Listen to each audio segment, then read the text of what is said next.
Então, meu querido e minha querida, você que está assistindo esse vídeo, eu estou dando continuidade, né? Porque houve uma pausa, né, na gravação. Então, o texto que nós lemos, né, em 1 Coríntios, no capítulo 1, é um texto maravilhoso. Um texto que nós podemos tirar ensinamentos gloriosos, né? São vários ensinamentos que nós podemos tirar nesse texto, no capítulo 1, do versículo 10 até o versículo 17. Vocês vejam que aqui o apóstolo Shaul, Paulo, conhecido como apóstolo Paulo, né, aqui no Brasil, Shaul, ele dá uma orientação maravilhosa. Nessa passagem, você pode perceber, eu posso perceber, quando ele diz aqui, ó, refiro-me, isso no versículo 12, tá? Se você quiser acompanhar nas Santas Escrituras, na primeira carta aos Coríntios, no capítulo 1, versículo 12. Ele diz assim no versículo 12.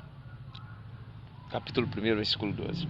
Refiro-me ao fato de cada um de vós dizer: eu sou de Paulo, eu sou de Apolo, eu sou de Cefas e outro diz: eu sou de Cristo. Então aqui ele diz o seguinte, olha só no outro versículo: acaso o Messias, o ungido do Pai, o nosso Salvador, ele está dividido?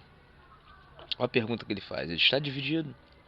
Eu te pergunto, o Messias, o nosso Salvador, ele está dividido? Foi a pergunta que Paulo fez, né? Foi Paulo, no caso foi Shaul, crucificado por nós? Meu querido e minha querida, que mensagem gloriosa. Aqui o apóstolo está orientando que nós devemos ser unidos no amor do Messias. Ele morreu por nós. Aqui você vê uma unidade da igreja. Aqui a preocupação de Shaul é concernente à unidade do corpo de Cristo. E o que é o corpo de Cristo? Somos nós reunidos, unidos no amor do Messias. Então, quando você recebe o Messias como teu Salvador, como um único Salvador, que ele mesmo disse: eu sou o caminho, a verdade e a vida, e ninguém vem ao Pai senão por mim. Veja que só por intermédio dele nós chegamos ao nosso Criador, ao Eterno. Ele é o caminho que nos leva ao Eterno. Fora dele não há salvação, fora dele não há vida eterna. Então, quando você recebe o Messias, conforme está escrito, ele veio para os seus, mas os seus não o receberam. Mas a todos quanto o receberam, deu-lhes o direito, ou o poder, de se tornarem feitos filhos de Deus. Filhos não nascidos da carne nem do sangue, nem da vontade do homem, da mulher, mas filhos gerados pelo Espírito Santo. Isso é algo maravilhoso, isso é algo glorioso. Nós somos gerados pelo Espírito Santo. E você veja que o versículo 17 tem uma mensagem tremenda, uma mensagem chave, até mesmo para nós, para mim, para você que está aí ouvindo. Muitas das vezes as pessoas ficam confusas, né, acerca da sabedoria, do conhecimento humano. Claro que é muito bom termos o conhecimento. É muito bom nós adquirirmos conhecimento. Veja que o próprio Messias falou isso. Nosso amado Salvador, que ele disse? Ele disse: conhecereis a verdade, e a verdade vos libertará. O conhecimento é de suma importância. Agora, nós temos que ter uma certa cautela concernente ao conhecimento. Por quê? Porque tem coisas que levam as pessoas a dúvidas, né, a incertezas, né? Eu, em outros vídeos meus, por exemplo, eu já gravei aí, em outros vídeos eu gravei, porque no início, quando eu comecei a acessar muito assim a internet e comecei a buscar pela pronúncia correta do nome do Messias, eu comecei a buscar isso, porque eu comecei a ver vídeos na internet e comecei a buscar a pronúncia correta. E no meu entendimento, na minha mente, no meu intelecto, eu comecei a pensar, falei: poxa, verdadeiramente, realmente, meu nome é Gilberto. Se eu for para os Estados Unidos, um americano vai perguntar: what's your name? Aí eu vou falar: my name is Gilberto. Aí, mesmo que ele fale com a língua um pouco enrolada, ele vai falar: ok, Gilberto, Gilberto, ok, Gilberto. Ele vai falar com a língua meio enrolada: Gilberto. Não é, talvez não fale Gilberto, conforme é, mas ele vai falar Gilberto. Aí eu fiquei pensando comigo, poxa, realmente, o Messias nasceu lá no Oriente, né? Em Israel, nós conhecemos como Israel, né? E lá não tem a pronúncia Jesus, né? Aí a gente começa a descobrir, né, estudar um pouquinho e ver que nome não se traduz, ele é transliterado, ou seja, transliterado, a pronúncia permanece, você só escreve na sua língua. Por exemplo, se você é um americano, você vai escrever em inglês. Se você é japonês, você vai escrever em japonês, mas a pronúncia vai permanecer. Aí, por exemplo, se o nome do Messias é Yeshua, eu posso escrever na minha língua Yeshua, mas a pronúncia vai permanecer Yeshua. Se for no Japão, Yeshua. Se for na Coreia, Yeshua. Se for nos Estados Unidos, Yeshua. Qualquer local da parte do mundo, o nome dele vai ser Yeshua, porque a pronúncia é correta. Agora, se a pronúncia do Salvador, do Eterno, na época que ele esteve aqui, é Yahushua, Yahushua. Claro que lá nos Estados Unidos vai ser também Yahushua. Na Inglaterra, Yahushua. Na França, Yahushua. No Japão, qualquer país, seja ocidental ou país oriental, a pronúncia vai ser a mesma. Yahushua, Yahushua, Yahushua. Então, quer dizer, Yahushua vai ser o nome, a pronúncia correta. Se o nome dele é Yahushua, quando ele esteve aqui a pronúncia foi essa, a pronúncia vai ser essa, né? E a gente descobre por alguns estudos que Yahweh é o nome do Eterno, Yahweh, o Eterno, e Shua, salvação. Então o Eterno salva. Então, se a gente descobre a pronúncia correta, por que não pronunciar de forma correta o nome do Salvador? O nome do nosso querido e amado Salvador que veio ao mundo. Agora, se nós não temos o conhecimento, e nós aprendemos que o nome é Jesus, e a gente pronuncia Jesus com o coração, a gente crê nele. Porque, veja bem, meu querido e minha querida, se o nome Jesus foi mudado em torno de 1500 para cá, se foi mudado o nome dele, né? Essas pessoas todas que pronunciaram Jesus, pronunciaram o nome de Jesus, então se só pelo nome fosse salvo, essas pessoas iriam tudo estar perdidas, iriam perecer, iriam para o inferno, né, se fosse pelo nome. Mas a salvação não é somente pelo nome. Por isso, olha só, que essa passagem no versículo 17 de Paulo é maravilhosa também. A gente tira um ensinamento maravilhoso. No versículo 17 ele diz assim: porque não me enviou Cristo, no caso Messias, que nós sabemos, né? O ungido do Pai, ungido do Eterno Pai, aleluia, oh glória, para batizar, mas para pregar o Evangelho, não com sabedoria de palavras, olha só, não com sabedoria de palavras, para que se não anule a cruz do Messias, para que não anule a graça de Deus. Shaul, o apóstolo Paulo, ele foi escolhido pelo Messias quando ele ia para o caminho de Damasco para perseguir os cristãos, para matar, porque ele tinha sua religião. Ele defendia sua religião com unhas e dentes. Ele tivesse que matar por causa da religião dele, ele matava, meu querido e minha querida. Ele matava. Então ele não tinha o conhecimento da verdade.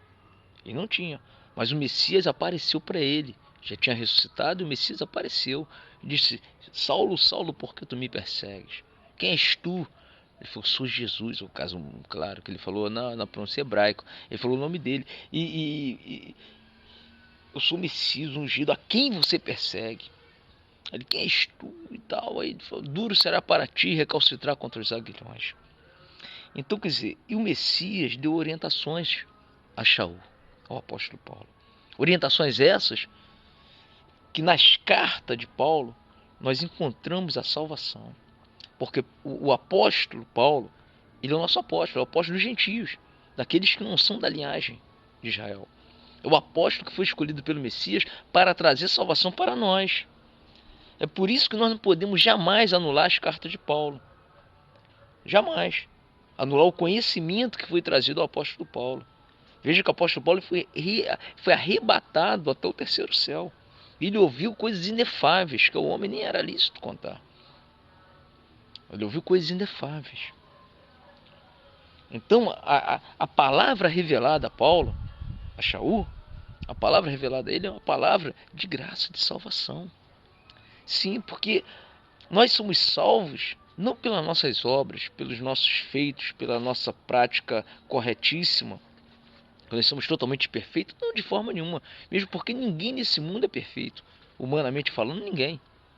Né?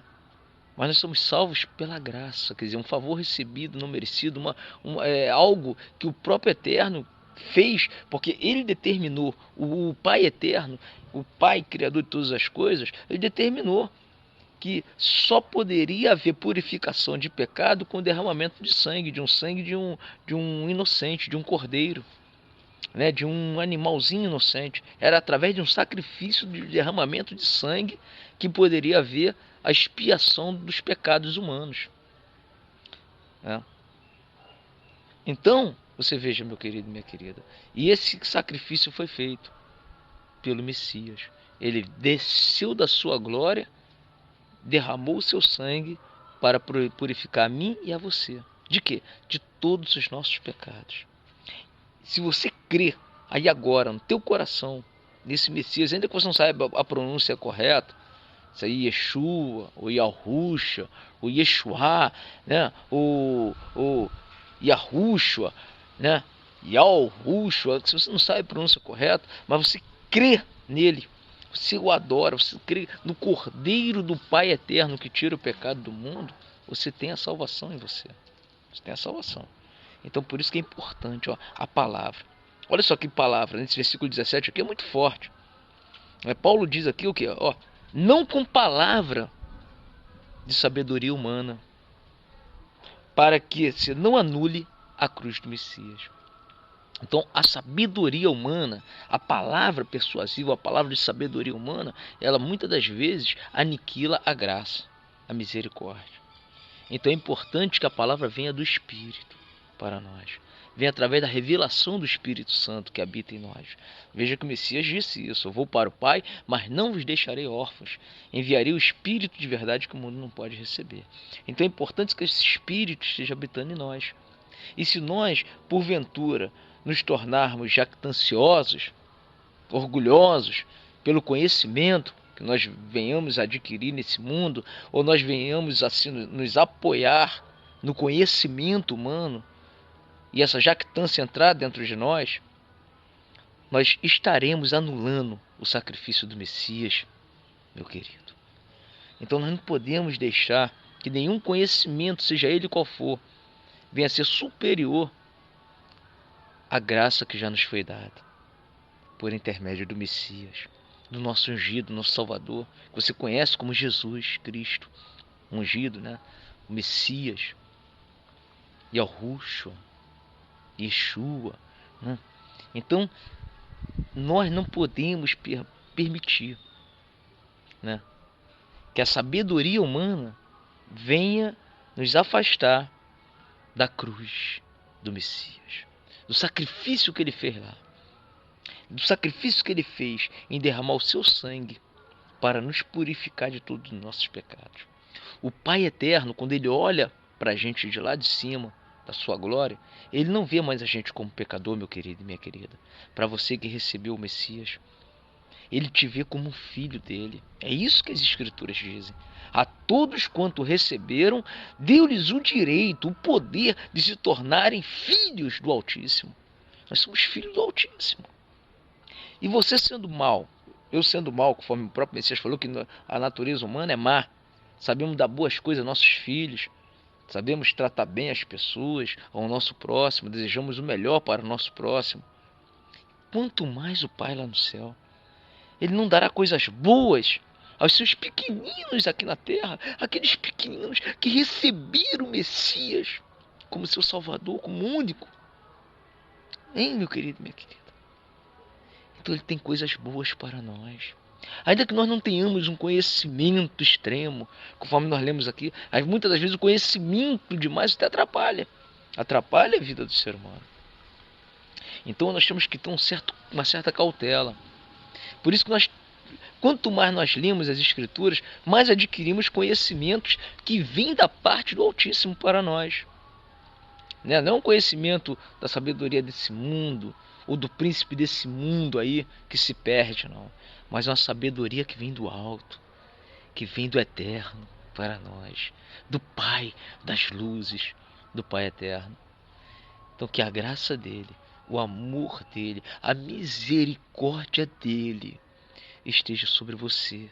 Você que acessou esse vídeo, eu sempre gosto de falar isso. Você que acessa esses vídeos, você que está ali agora esse vídeo, que está assistindo, que está ouvindo, você escolheu a boa parte, aquela que não será tirada, aquela que não será tirada.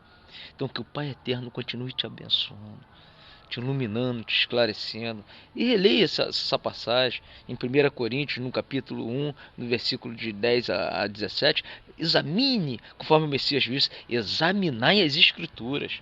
Então nós devemos examinar, porque nelas nós temos a vida eterna, né? E nós adquirimos conhecimentos que vêm do alto. Então que a graça e a paz, a misericórdia, o amor dele esteja sobre mim e sobre você, meu querido e minha querida, desde hoje como para sempre, até a volta dele, que nós aguardamos a volta dele para nos levar